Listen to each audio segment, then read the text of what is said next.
Hello again. I'm so happy that you're continuing this journey with me. Please remember, I'm not a doctor or a scientist or any type of medical professional. I'm just someone that's been through a really rough time with the world of weight gain and blood work.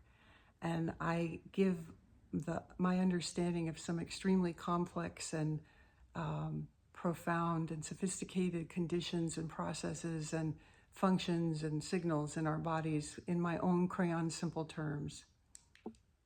Nothing I say is meant or intended to be in any way advice.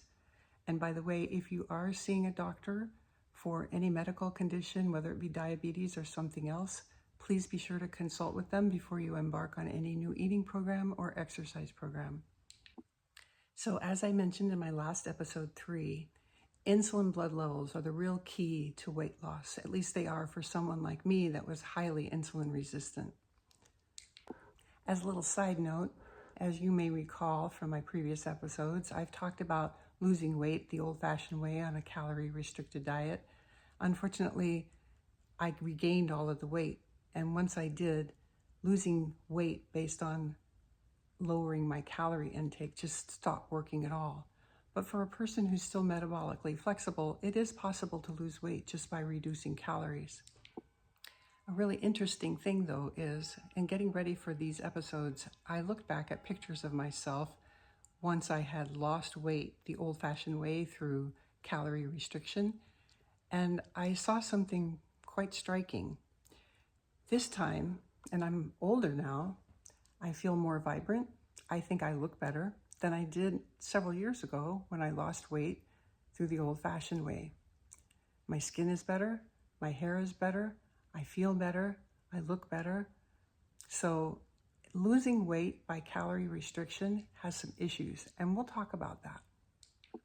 So, okay, great. Blood insulin levels are the key. What do we do about that?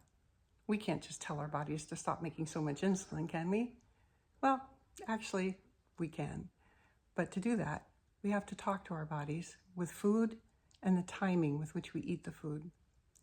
So let me back up to my last episode where I explained at the end that someone that has high blood insulin levels can't lose weight because the insulin is instructing the body to hold on to the fat. And if you do eat anything with glucose, it tells the body to store the fat. So as long as a person has high insulin levels in their blood, they can't lose weight. So what do we do with that information? How do we get our blood insulin levels down? Well, in Dr. Fung's book, The Obesity Code, he explains that a person that's insulin resistant can take much longer to deplete their stores of glucose and insulin than it would take someone who is not insulin resistant. So whereas it might take someone who is metabolically flexible 12 hours or maybe even less to deplete their stores of glucose and insulin, it might take someone like I was, who is highly insulin resistant, much longer, maybe as long as 72 hours. But eventually it does happen. So in order to reduce my insulin blood levels, I had to not eat for a period of time so that I would deplete the insulin levels. Now, there are a couple different ways to go about doing that. So you may remember that I mentioned intermittent fasting, and Dr. Gundry and Dr. Fung all talk about intermittent fasting. But the issue with intermittent fasting is that if you don't eat for 20 hours and eat within a 4-hour window, that may still not be long enough for someone who's highly insulin resistant to switch into that phase where they can burn fat. So it wasn't until I read Dr. Fung's book, The Obesity Code, that I understood why my previous efforts at intermittent fasting had not worked. So before I discovered Dr. Fung in his book, The Obesity Code, I discovered Dr. Walter Longo. I actually found Dr. Longo through a podcast by Dr. Gundry. So Dr. Longo has a book called The Longevity Diet. And in that book, he talks about something called the fasting mimicking diet. So in a nutshell, what Dr. Longo prescribes is that he's a research scientist, by the way, not a medical doctor.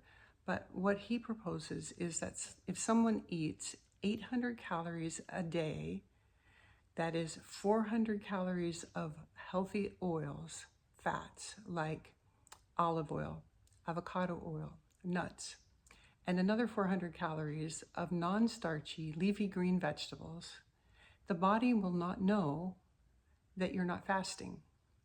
Pretty cool, right? So you can eat food and still be technically, according to your body's senses, fasting.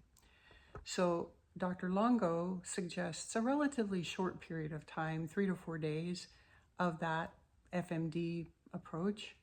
And he suggests that a person do that, say, once a month or once every few months. It depends on your situation and how quickly you want to lose weight. I started that program. I felt so good. The first time I did it, I kept going for 21 days. I lost so much weight. It made me feel so good. And I was just so pleased with that. So why, you might ask, would someone who's basically fasting on 800 calories a day feel so good? It was euphoria. Well, my understanding is that once you enter a process called autophagy, which is a process where the body starts recycling and using all of its old cellular components and building new cellular building blocks, that's what causes that feeling of euphoria. And that autophagy is triggered by fasting. And autophagy is suppressed by high blood insulin levels.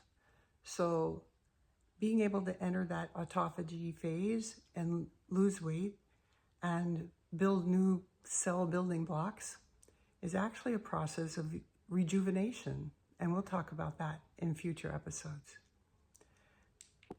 But after starting that process, I wanted to see if it was possible to measure my blood insulin levels. So I searched and searched to see if there was an at-home kit to measure blood insulin levels.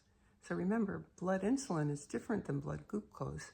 There's lots of kits out there that you can use to measure blood glucose, but you can deplete your glucose stores way before you deplete your insulin stores.